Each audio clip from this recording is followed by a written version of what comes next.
Good evening everyone. तो आज हम लोग स्टार्ट करेंगे इंफॉर्मेशन टेक्नोलॉजी। हमारा इंफॉर्मेशन टेक्नोलॉजी का सिलेबस 3 पार्ट्स में डिवाइडेड है। 40 मार्क्स का एमसीक्यू है जिसमें 5 चैप्टर्स है। 40 मार्क्स का आपका प्रोजेक्ट वर्क रहेगा और 20 मार्क्स का इंटरनल असेसमेंट। ठीक है, तो ये हमारे चैप्टर्स, ये हमारा सिलेबस 40 मार्क्स का एमसीक्यू का। ठीक है, तो आज हम लोग पहला चैप्टर स्टार्ट करेंगे, इंफॉर्मेशन टेक्नोलॉजी एंड बिजनेस।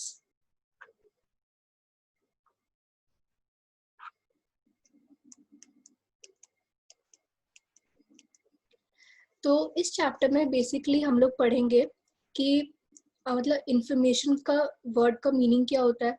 ठीक है, डेटा, इंफॉर्मेशन टेक्नोलॉजी, ये सब का, और ये बिजनेस में कैसे अप्लाई करते हैं जिससे हमको बिजनेस पे बेनिफिट मिलता है इंफॉर्मेशन टेक्नोलॉजी का। ठीक है, आइए हम लोग आगे पढ़ते हैं। Concepts of data, information and knowledge. ठीक है, data is unorganized and unstructured raw facts and figures collected from internal or external environment by an organization for different purposes. ठीक है, तो क्या बोला जा रहा है कि डेटा अनऑर्गेनाइज्ड और unstructured raw facts and figures है। रॉ फैक्ट्स एंड फिगर्स मतलब ये एकदम रॉ होता है, इसमें से कोई मीनिंग नहीं होता है, इसका कोई स्ट्रक्चर नहीं है, कोई पैटर्न नहीं है, और हम इसमें से मीनिंग कोई डिराइव नहीं कर सकते हैं। ठीक है, जैसे कि अगर एक एक्सेल शीट में हम लोग देखें कि बहुत सारे नंबर्स इंसर्ट किए हुए हैं, जैसे कि 60, 65, 80, 95 ऐसे, तो आप ये देख के बता नहीं सकते हो कि ये क्या चीज़ का डेटा है। ठीक है, इसमें से आप कोई मीनिंग डिराइव नहीं कर सकते हो। तो ये एक रॉ फैक्ट है, मतलब बस फिगर्स है हम लोग के पास और कुछ नहीं है, तो इसको हम लोग बोलते हैं डेटा, जो कि अनऑर्गेनाइज्ड है, अनस्ट्रक्चर्ड है, जिसमें से कोई मीनिंग नहीं डिराइव कर पा रहे हैं। ठीक है, इसको हम लोग बोलते हैं डेटा। डेटा का फीचर्स देखते हैं हम लोग। It is raw fact and figure, it is not defined, हम लोग इसमें से कोई मीनिंग नहीं निकाल पा रहे हैं। ठीक है, इसलिए it is not defined. It does not have any meaning unless it is processed, हम लोग जब तक इसको प्रोसेस नहीं करेंगे इसका कोई मीनिंग नहीं होता है। It is simple in nature, बहुत ही सिंपल है नेचर में। It may be the collection of raw facts by experiments और सर्वेज, ये जो रॉ फैक्ट्स और या फिर जो फिगर्स है, ये हम लोग एक्सपेरिमेंट्स या सर्वे या कहीं से भी हम लोग कलेक्ट कर सकते हैं। Data is the plural form of the Latin word datum. ठीक है, तो ये वर्ड कहाँ से आया? लैटिन वर्ड डेटम से, जो कि सिंगल के लिए है। डेटा इसका प्लूरल होता है। The Latin word datum means to give, कुछ देना, कुछ, इसको हम लोग बोलते हैं डेटम। तो इसका जो प्लूरल फॉर्म है that is data.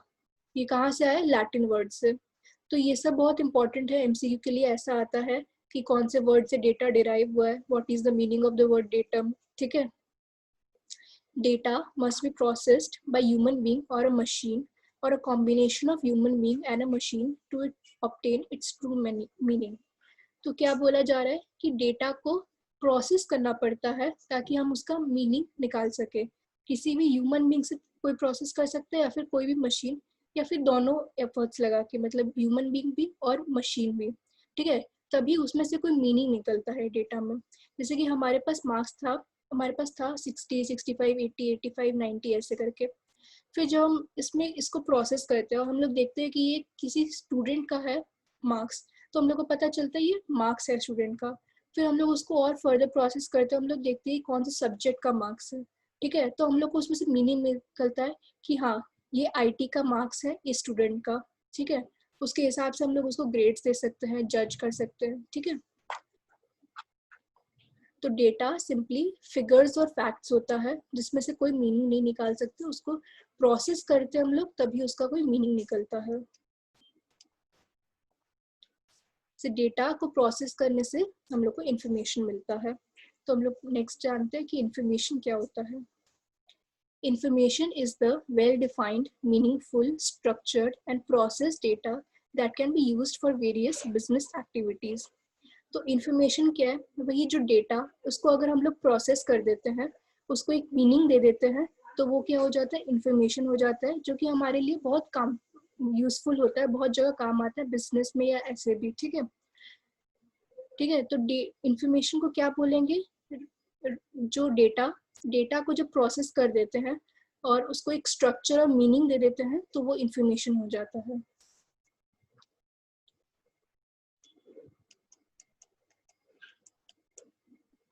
Features of information. The word information originates from the Latin word informare. ठीक है, ये ओरिजिनेट किया है कौन से वर्ड? लैटिन वर्ड से, informare. The Latin word informare means give form to.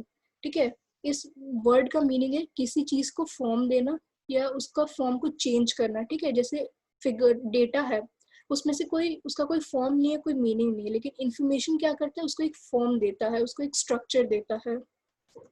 Information is data which is processed in such a way to that it has definite a meaning to the end user. तो information वो data है जिसको हम लोग इस तरीके से process करते हैं कि जो एंड यूजर है, मतलब हम लोग जो यूजर्स है, वो लोग हम लोग उसको समझ सकते हैं, हम लोग के लिए मीनिंग रहता है, मीनिंग देता है। Information is always meaningful. Information is the output obtained after processing of raw data. ठीक है, तो जो डेटा होता है वो हमारे लिए इनपुट होता है, और इसको जो डेटा को जो हम लोग प्रोसेस करते हैं उससे जो हम लोग को मिलता है आउटपुट, वो होता है इंफॉर्मेशन। तो डेटा हमारे लिए इनपुट होता है और इंफॉर्मेशन हमारे लिए आउटपुट होता है। Understanding the true meaning of information, true meaning of any information is easy for an end user. ठीक है, क्योंकि हम लोग उसको एक फॉर्म दे देते हैं, मीनिंग दे देते हैं, इसीलिए इंफॉर्मेशन का मीनिंग समझना बहुत ईजी हो जाता है यूजर के लिए। Any meaningful information can always be processed further to make it more meaningful. कोई भी इंफॉर्मेशन को अगर हम लोग को और मीनिंगफुल बनाना है तो हम लोग उसको और प्रोसेस कर सकते हैं। जैसे कि हमारे पास था स्टूडेंट्स का मार्क्स, तो हम लोग देख सकते हैं कि वो कौन से सेक्शन के स्टूडेंट्स हैं, तो हम लोग को और मीनिंग मिल जाएगा। ठीक है, फिर जाके उससे हम लोग उन लोग को ग्रेड्स दे सकते हैं। ठीक है, कितना भी जितना मार्क्स है उसके हिसाब से। तो जितना हम लोग डेटा को प्रोसेस करते जाते हैं उतना ज़्यादा वो मीनिंगफुल होते जाता है। तो ये था इंफॉर्मेशन। नेक्स्ट है knowledge. Features of knowledge comprises human understanding of a subject matter that has been acquired through proper study and experience. तो नॉलेज में क्या लगता है? Human understanding of a subject matter, मतलब नॉलेज में क्या, आपके पास कोई भी सब्जेक्ट मैटर जिसके ऊपर आप प्रोसेस करना चाहते हो डेटा को, उसके लिए आपके पास पूरा प्रॉपर एक्सपीरियंस होना चाहिए, स्टडी होना चाहिए, और आपका खुद का एक अंडरस्टैंडिंग होना चाहिए सब्जेक्ट मैटर पे, ताकि आप उसमें अपना नॉलेज बिठा सके और उसको एक और मीनिंग दे सके। It is based on learning, thinking and proper understanding of the problem area. तो यहाँ पे मेन काम क्या होता है हमारा? जो भी प्रॉब्लम एरिया है उसको समझना, उसके बारे में सोचना, ठीक है, और फिर उसके हिसाब से एक्ट करना। Makes the information more usable. Obviously हम लोग अपना खुद का अगर अंडरस्टैंडिंग या नॉलेज लगाते हैं तो वो हमारे लिए और भी यूजेबल हो जाता है, और ज़्यादा उसका बेनिफिट्स मिलता है हम लोग को। represents a pattern that connects the pieces of information together. अगर हम लोग अपना नॉलेज लगाते हैं तो हम लोग क्या करते हैं, इंफॉर्मेशन, जितना भी सारा इंफॉर्मेशन है उसको कनेक्ट कर सकते हैं एक पैटर्न के थ्रू। ठीक है, तो ये हमारा बेनिफिट होता है नॉलेज का।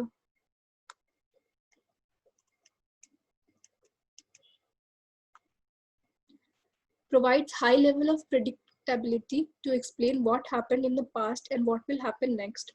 तो हम लोग अपना नॉलेज को पुट करके ये हम लोग प्रेडिक्ट कर सकते हैं, अज्यूम मतलब गेस कर सकते हैं कि पास्ट में क्या हुआ था और इससे फ्यूचर में क्या हो सकता है। एक डेटा जो आज प्रेजेंट में है उसको देख के अगर हम लोग अपना नॉलेज अप्लाई करें अगर, तो हम लोग जान सकते हैं कि पास्ट में क्या था और फ्यूचर में क्या हो सकता है इस डेटा से।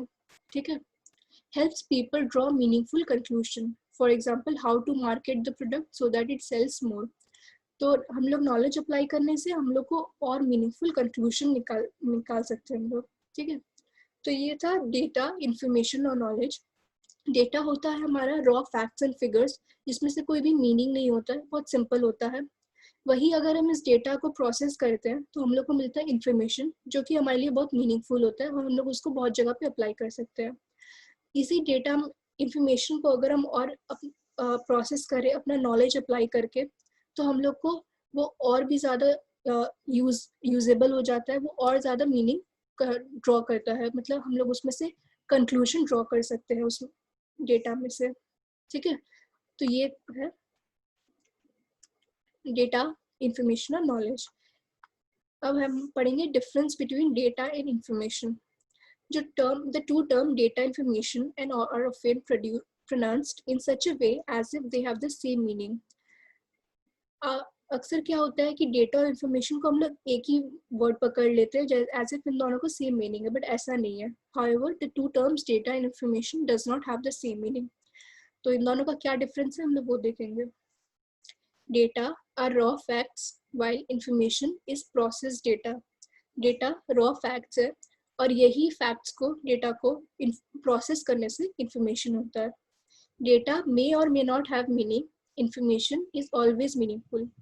डेटा के पास मीनिंग हो भी सकता है, नहीं भी हो सकता है, लेकिन इंफॉर्मेशन में से हमेशा आपको मीनिंग मिलेगा। Data is always an input to any system. Data हमेशा एक इनपुट होता है जिसको हम लोग इनपुट की तरह डालते हैं ताकि हम लोग को कुछ आउटपुट मिल सके। इंफॉर्मेशन में बी इनपुट और output of any system. Information क्या इनपुट भी हो सकता है, आउटपुट भी हो सकता है। जैसे सपोज जब डेटा हमारा इनपुट होता है तो इंफॉर्मेशन हमारा आउटपुट होता है, लेकिन यही इंफॉर्मेशन को अगर हमको और प्रोसेस करना हो तो तब हमारा इंफॉर्मेशन इनपुट हो जाता है और जो फाइनल निकलता है वो हमारा आउटपुट होता है, जो फाइनल कंक्लूजन निकलता है। तो डेटा हमेशा इनपुट होता है, लेकिन इंफॉर्मेशन इनपुट भी हो सकता है, आउटपुट भी हो सकता है।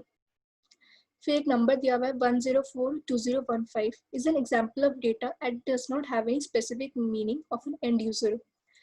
अब ये वर्ड मतलब ये नंबर देख के आपको कुछ समझ में नहीं आएगा क्या है, इसका क्या मीनिंग है, तो ऑब्वियसली ये डेटा है। बट वही यहाँ पे हम लोग देखें तो यहाँ पे दिया हुआ है 1 अप्रैल 2015। हम लोग देख पा रहे हैं कि ये डेट है, तो इसीलिए हम लोग को एक इससे मीनिंग मिल रहा है कि एक डेट है, इसलिए इसको हम लोग इन्फॉर्मेशन बोलते हैं। ठीक है, तो आई होप आप लोगों को क्लियर होगा कि डेटा और इन्फॉर्मेशन क्या होता है, ताकि हम लोग आगे बढ़ सके।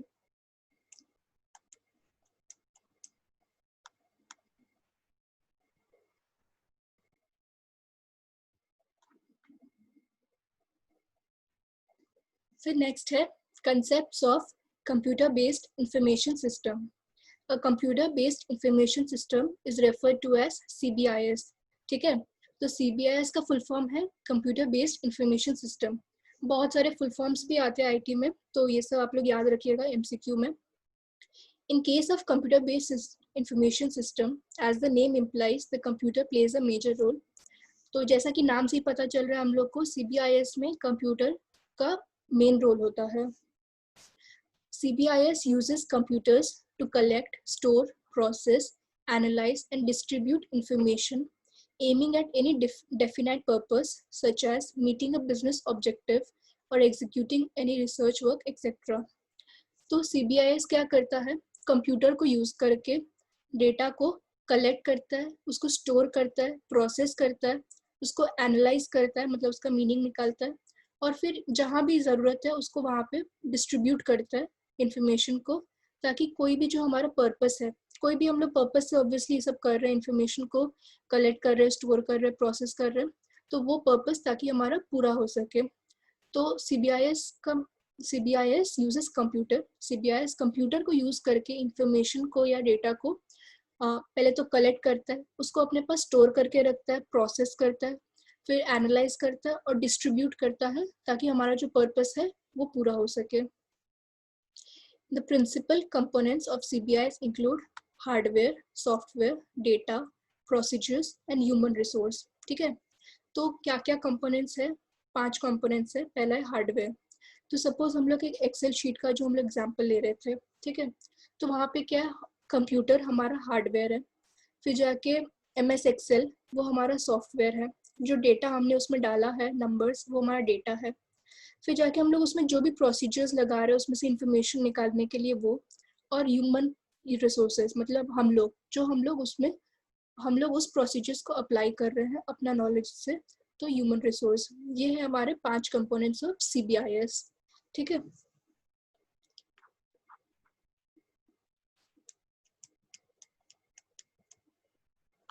हम लोग जानेंगे what is information technology.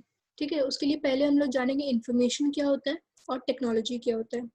Information तो हम लोगों ने पढ़ा, तो शॉर्ट में बोल दे रही हूँ, the human understandable form of data obtained after processing of data is termed as information.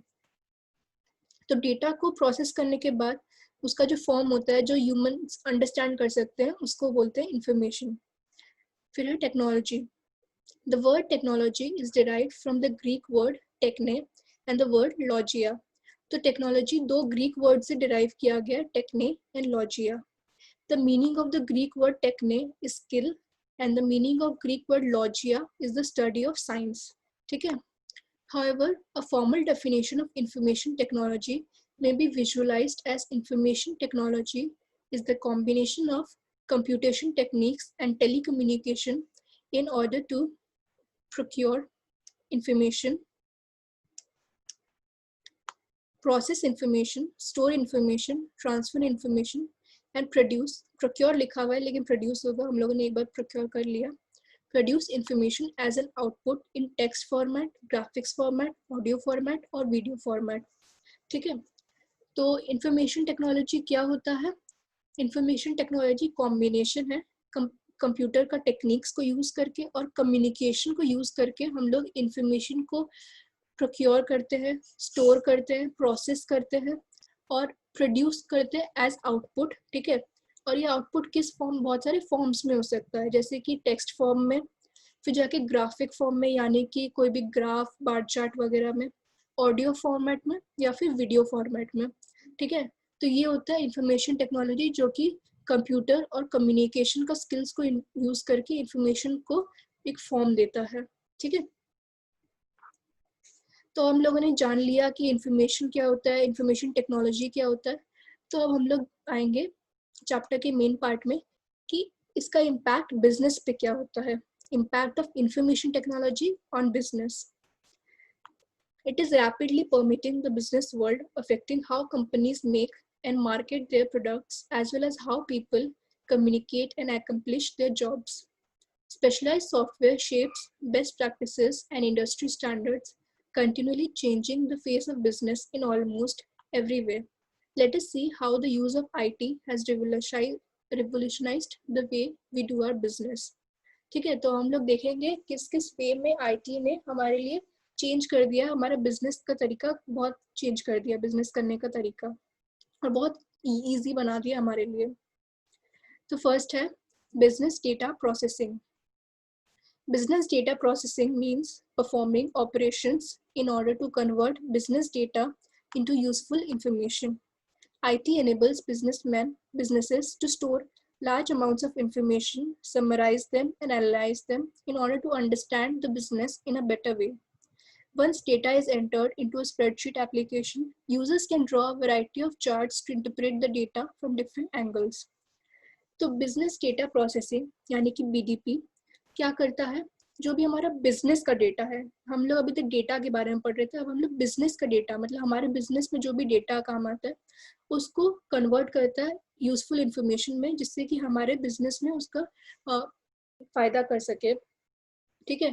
तो IT हम लोग को हेल्प करता है storing large amounts of information. हम लोग बहुत लार्ज अमाउंट ऑफ इंफॉर्मेशन को स्टोर कर सकते हैं, उनको समराइज कर सकते हैं और एनालाइज कर सकते हैं, यानी कि उसमें से डिफरेंट मीनिंग और कंक्लूजन्स निकाल सकते हैं. ठीक है. इससे हम लोग क्या कर पाते हैं, अपने बिजनेस को और अच्छी से समझ पाते हैं. For example, view the sales of a product in a particular region during the entire year, view the sales of a product in all regions in a particular month and the like.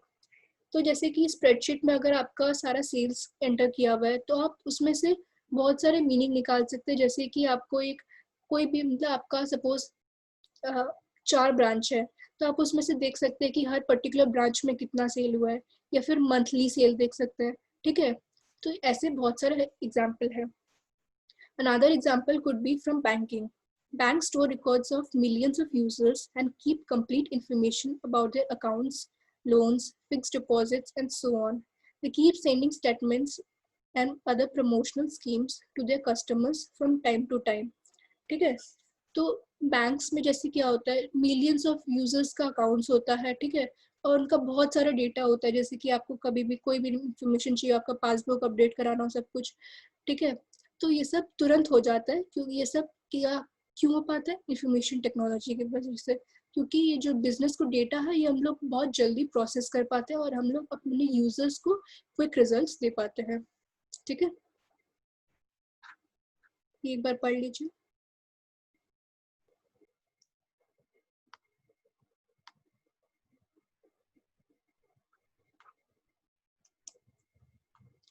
Other areas in which IT has a major impact on BDP include accounting and payroll. Business can use software accounting packages like Microsoft Money or QuickBooks to manage their accounts. No longer do they need to hire full-time or third-party accountants. These software packages enable business managers to generate informative reports and financial statements in order to make effective business decisions. Accounting systems keep track of every rupee a company spends along with every rupee of revenue. The accounting software also stores payroll information, tax records and other specialized data. ठीक है, तो आज क्या है, हमारे बहुत सारे softwares आ गए जो कि हमारे अकाउंटिंग एंड पेरोल में हेल्प करता है। जैसे कि आप लोग अवेयर होंगे टैली से, ठीक है, तो टैली क्या करता है, हम लोग उसमें अगर इंफॉर्मेशन डाल दे, हमारा डेटा डाल दे, तो वो हम लोग को सारा जो भी रिपोर्ट्स होता है, जैसे कि ट्रायल बैलेंस, फिर जाके profit and loss account, balance sheet, सबको रेडिली बना के दे देता है। तो इससे क्या होता है, हम लोग को मतलब अकाउंटेंट्स का बहुत कम जरूरत पड़ता है, एक या दो मतलब आदमी होने से ही हो जाता है। इससे क्या है, हमारा कॉस्ट बहुत रिड्यूस हो जाता है, और इससे क्या है, बहुत टाइमली कंप्लीशन भी हो जाता है, और क्या है, कोई भी गलती नहीं होगा। जब हम लोग अकाउंटेंट से करते हैं, हम लोग मैनुअली अगर करें तो ह्यूमन बींग से ऑब्वियसली बहुत सारे मिस्टेक्स हो सकते हैं, बट कोई भी सॉफ्टवेयर क्योंकि वो कंप्यूटराइज्ड है, तो उसमें गलती होने का, मिस्टेक्स होने का बहुत ही कम चांसेस होता है। तो इस तरीके से अकाउंटिंग एंड पेरोल सॉफ्टवेयर्स होते हैं जो कि हमारे बिजनेस में बहुत हेल्प करते हैं। फिर नेक्स्ट है inventory management.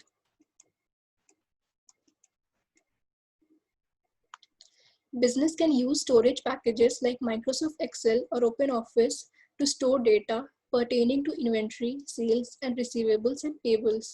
The inventory management system keeps track of products in the inventory and ensures that the business neither runs out of stock nor is in excess. ठीक है, अब जैसे कि एक्सेल और ओपन ऑफिस वगैरह, ये क्या करता है, हमारा डेटा को स्टोर करके रखता है, और इससे क्या हम लोग कभी भी इंफॉर्मेशन निकाल सकते हैं। जैसे कि हमारे इन्वेंट्री में कोई भी गुड्स का अमाउंट कितना अवेलेबल है हमारे पास, हम लोग का जितना ऑर्डर है हम लोग के पास उतना है कि नहीं है, हम लोग के पास कम तो नहीं है, उस हिसाब से हम लोग और ऑर्डर प्लेस करेंगे। ठीक है, तो ये क्या, हमारा जो भी हम लोग के पास जितना भी इन्वेंट्री है उसका जो डेटा है उसको स्टोर करके रखता है, और हम लोग को जब भी कोई इंफॉर्मेशन का जरूरत हो तो हम लोग क्विकली उसको एक्सेस कर सकते हैं। नेक्स्ट है enhance productivity. Technology tools helps employees to do their task quickly and efficiently in very less time, and that too without any error. Therefore, empowering employees with the right hardware and updated software keeps them working at their best. अब क्या है, technology के कारण हम लोग क्या करते हैं, कोई भी वर्क को बहुत ही कम टाइम में कर सकते हैं और बहुत ही एक्यूरेटली कर सकते हैं, यानी कि बहुत कम मिस्टेक्स के साथ। तो इससे क्या होता है, हमारा जो प्रोडक्टिविटी होता है वो इंक्रीज हो जाता है। एम्प्लॉयज़ क्या है, ज़्यादा वर्क कर पाते हैं क्योंकि उनके पास टाइम ज़्यादा होता है, क्योंकि उनका टाइम कम हो जाता, मतलब टाइम कम लगता है कोई भी टेक्नोलॉजी को यूज़ करके, तो इससे हमारा प्रोडक्टिविटी बढ़ जाता है। Easier storage. Information technology eliminates the need for double or triple entry system and reduces paperwork to considerably large amount. Details about contracts, quotations, customers, suppliers, dealers, retailers, and so on can be stored in databases and accessed in minutes. तो हम लोग को क्या करता है, information technology हम लोग को कोई भी इंफॉर्मेशन को स्टोर करने में बहुत इजी हो जाता है हमारे लिए, क्योंकि हमारे पास जो स्टोरेज होता है वो बहुत बड़ा होता है। ठीक है, जैसे कि एक हार्डवेयर में आप हार्ड डिस्क में आप रखेंगे तो बहुत बहुत कुछ आप स्टोर कर सकते हैं। ठीक है, वही आप अगर पेपर में सब कुछ करते हैं तो उसको स्टोर करना, उसको ध्यान से रख के रखना बहुत मुश्किल हो जाता है, और उसको एक्सेस करना भी बहुत दिक्कत होता है, आपको खोजना पड़ेगा। लेकिन आप कोई भी अगर इंफॉर्मेशन को अगर हार्ड डिस्क में या कंप्यूटर में कहीं भी स्टोर करके रख रखे तो बहुत इजीली एक्सेस कर सकते हैं हम लोग मिनट्स में। नेक्स्ट है automation. With technology, business can automate certain functions that have historically required the need to hire an employee. They use They can use softwares like Quicken and QuickBooks to perform frequent bookkeeping functions. Similarly, the sale functions can be automated through contract management sites like Salesforce. Using automated softwares enables business managers to concentrate on strategy and cut down on labor expense. तो automation से क्या मतलब है, बहुत सारे जो work होता है हमारा वो ऑटोमेट हो जाता है, यानी कि वो ऑटोमेटिकली हो जाता है, हम लोग उसके लिए अलग से एम्प्लॉय नहीं चाहिए होता है। तो क्या होता है, हम लोग अपने एम्प्लॉयज़ को दूसरी जगह मतलब रख सकते हैं, और वो हमारे लिए, हम लोग अपने स्ट्रैटेजी वगैरह पे ज़्यादा फोकस कर सकते हैं और अपना लेबर एक्सपेंसेस को कट डाउन कर सकते हैं। यही बोला गया इस पॉइंट में, economic efficiencies. Companies can harness IT resources to lower their cost. Using IT infrastructure, redundant tasks can be centralized at one location. For example, a large company could centralize their payroll function at one location to lower employee cost. Cost saving can also be made through outsourcing opportunities, remote work options, and lower cost communication options. तो IT क्या help करता है, हम लोग को economic efficiencies में help करता है, यानी कि हमारा कॉस्ट को लोअर करने में। जैसे कि हम लोग को क्या करना है, हम लोग अपना कोई भी टास्क को सेंट्रलाइज कर सकते हैं। जैसे कि हमारा बहुत सारे ब्रांचेस है, ठीक है, तो हर ब्रांच में अगर हम पेरोल करने जाएंगे तो उसके लिए हम लोग को एम्प्लॉयज लगेगा, लेकिन अगर वही हम लोग सारा ब्रांच का जो पेरोल है, ठीक है, उसको अगर सेंट्रलाइज कर दे, ठीक है, कोई भी एक जगह में, तो हम लोग को हर जगह उसके लिए एम्प्लॉय नहीं रखना पड़ेगा, एक ही जगह रखना पड़ेगा, तो हमारा कॉस्ट मिनिमम हो सकता है इससे, ठीक है। तो ये ऐसे करके आईटी हमारे बहुत तरीके से हम लोग को अपना कॉस्ट रिड्यूस करने में हेल्प करता है।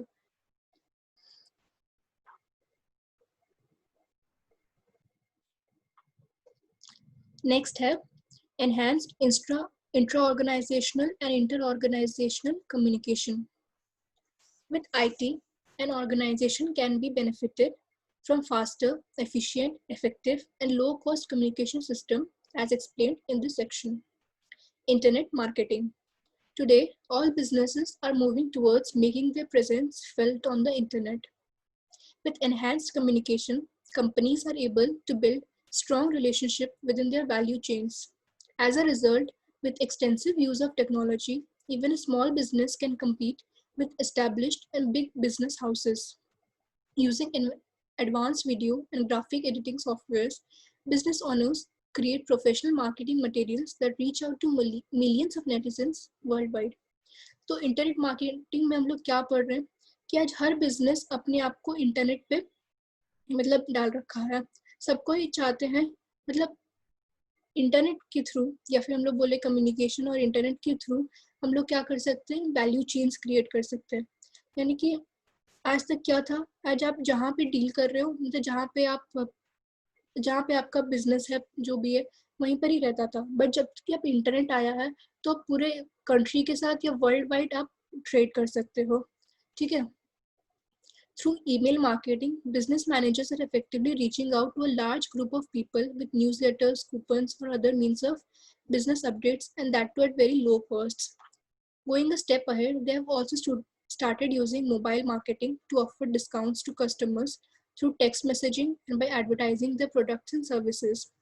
आज हम लोग देखते हैं ईमेल में बहुत सारा स्पैम में या फिर ऊपर में हमेशा एक एडवर्टाइजमेंट रहता है, ठीक है। वैसे ही हमारे पास फ़ोन में एसएमएस में बहुत सारा कूपन कोड्स वगैरह आता है, एडवर्टाइजमेंट वगैरह आता है। तो ये सब के थ्रू, इंटरनेट के थ्रू हम लोग क्या कर पा रहे हैं, अपना बिजनेस को और आगे बढ़ा पा रहे हैं पूरे वर्ल्ड में, ठीक है। इसको आप लोग एक बार पढ़ लीजिए।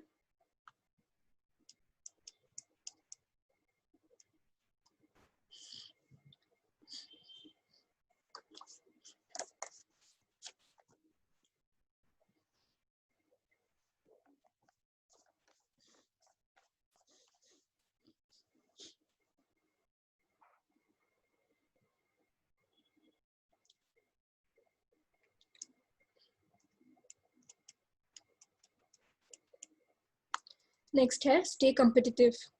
To survive in the marketplace, every business is racing to get the technology tag. Using internet and online surveys, business managers stay up to date with recent trends, techniques, software, and human resources.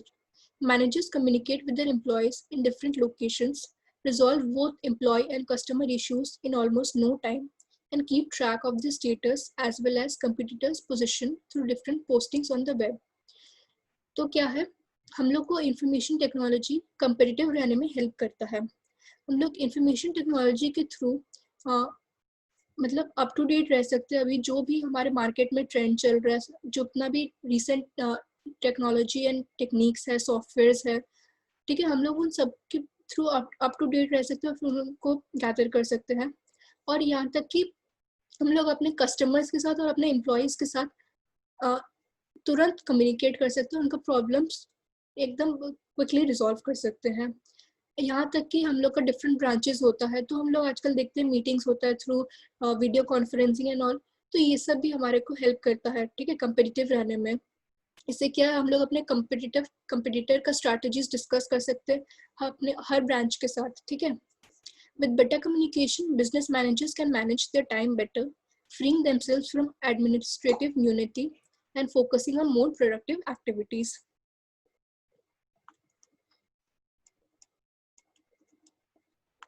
Improved sharing of information. With technology, any type of information, written or broadcast, can be shared more quickly and with fewer resources. Besides sharing information about new product with customers, IT also helps send inventory orders, make payments, and invite quotations online. तो क्या करता है IT, हम लोग को information को share करने में हेल्प करता है. कोई भी टाइप का इंफॉर्मेशन हो, हम लोग उसको बहुत क्विकली सेंड कर सकते हैं और बहुत ही कम रिसोर्सेज के साथ. और इंफॉर्मेशन सेंड करने के साथ साथ कोई भी हम लोग, आपने कोई भी अगर सपोज ऑर्डर प्लेस किया है तो उसका रिसीट और इन्वेंट्री में है कि नहीं है, फिर जाके कोई भी चीज़ का जैसे कि कोटेशन वगैरह, प्राइस क्या है, सब कुछ आपको ऑनलाइन बहुत तुरंत मिल जाता है. तो इससे क्या होता है, इम्प्रूव शेयरिंग ऑफ इंफॉर्मेशन, आपको इंफॉर्मेशन तुरंत मिल जाता है.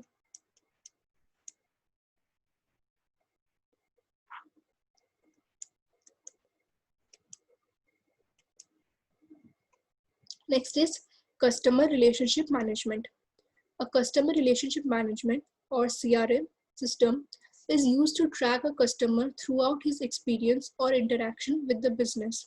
Managers can view the information about how many times the customer has called to order a product or service, for help with a technical question, or for any other conversation. All these details help to build strong relationships with customers by providing them with customized and proactive responses. तो CRM क्या करता है, जो भी हमारे customer है, शुरू से लेके अभी तक का उसका जो भी हिस्ट्री रहा है हमारे साथ, उसको ट्रैक करता है, ठीक है. कस्टमर ने कितने बार हमारे लिए पास ऑर्डर प्लेस किया है, क्या प्लेस किया है, कितने बार उनको प्रॉब्लम से फेस करना पड़ा, क्या उन्होंने क्वेश्चंस पूछा, ये सब, ठीक है. इससे क्या होता है, हम अपने कस्टमर को अच्छे से जान सकते हैं, उनके साथ अच्छा रिलेशनशिप बिल्ड कर सकते हैं. जैसे कि बैंक्स में इतने सारे कस्टमर्स होते हैं, इतने सारे यूजर्स है, ठीक है. तो हम लोग उस लिस्ट में से हम लोग देख सकते हैं कि कौन हमारे हाई प्रायोरिटी कस्टमर्स है, किनका डीलिंग बहुत ज़्यादा होता है, ठीक है. और हम लोग उनको अलग से स्पेशल रिस्पॉन्सेज दे सकते हैं, स्पेशल क्वालिटी का, ठीक है. तो ये हमारा कस्टमर रिलेशनशिप मैनेजमेंट हम लोग को IT हेल्प प्रोवाइड करता है.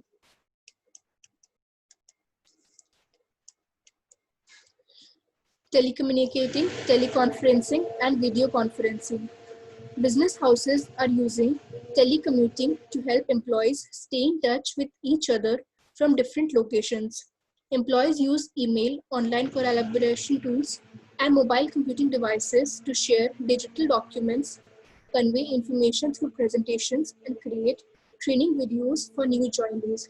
ठीक है, तो आज किया है टेलीकम्युनिकेटिंग, यानी कि मोबाइल, इंटरनेट, ये सब के थ्रू हम लोग क्या कर सकते हैं, किसी भी एम्प्लॉयज़ के साथ कहीं पर भी कभी भी हम लोग टच में रह सकते हैं, हम लोग कभी भी उनके साथ कम्युनिकेट कर सकते हैं. ये पॉसिबल हो पाता है इंफॉर्मेशन टेक्नोलॉजी के कारण, और ये हम लोग को बिजनेस में बहुत हेल्प करता है, ठीक है.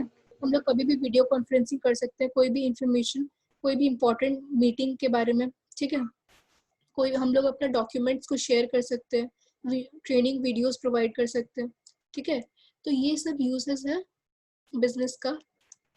फिर हम लोग नेक्स्ट डे से पढ़ेंगे आउटसोर्सिंग, ठीक है. आई होप आप आज जो भी किया हम लोगों ने कवर, आप लोगों को क्लियर होगा. सबसे पहले हम लोगों ने पढ़ा कि डेटा क्या होता है, फिर इंफॉर्मेशन क्या होता है, डेटा को जब प्रोसेस करते हैं तो उससे इंफॉर्मेशन होता है, फिर उसमें जो नॉलेज यानी कि हम जब अपना human understanding through a study और एक्सपीरियंस अप्लाई करते हैं तो हम लोग वो मोर यूजेबल हो जाता है और उसमें से और मीनिंग ड्रॉ कर सकते हैं। फिर हम लोगों ने पढ़ा CBIS के बारे में। फिर नेक्स्ट हम लोगों ने पढ़ा व्हाट इज इंफॉर्मेशन टेक्नोलॉजी, ठीक है, that is a combination of techniques and computation techniques and communication, जिससे हम लोग इंफॉर्मेशन को स्टोर कर सकते हैं, एनालाइज कर सकते हैं, डिस्ट्रीब्यूट कर सकते हैं, उसको एक फॉर्म में आउटपुट में प्रोड्यूस कर सकते हैं। फिर हम लोगों ने पढ़ा कि इंफॉर्मेशन टेक्नोलॉजी का बिजनेस पे क्या इम्पैक्ट है, जैसे कि बिजनेस डेटा प्रोसेसिंग, जिसके अंडर में है accounting and payroll, inventory management, enhance productivity, easy storage, automation और economic efficiencies. Next enhanced intra organisation and inter organisation communication में हम लोगों ने पढ़ा internet marketing, stay competitive, improved sharing of information, customer relationship management, telecommunicating, teleconferencing and video conferencing। ठीक है, तो आप लोग ये सब के थ्रू एक बार गो थ्रू करिएगा अच्छे से, फिर नेक्स्ट क्लास में हम लोग आउटसोर्सिंग से स्टार्ट करेंगे। Thank you very much. कोई भी डाउट हो अगर आपको तो प्लीज़ मुझे व्हाट्सएप पे टेक्स्ट करिएगा। Thank you, bye bye.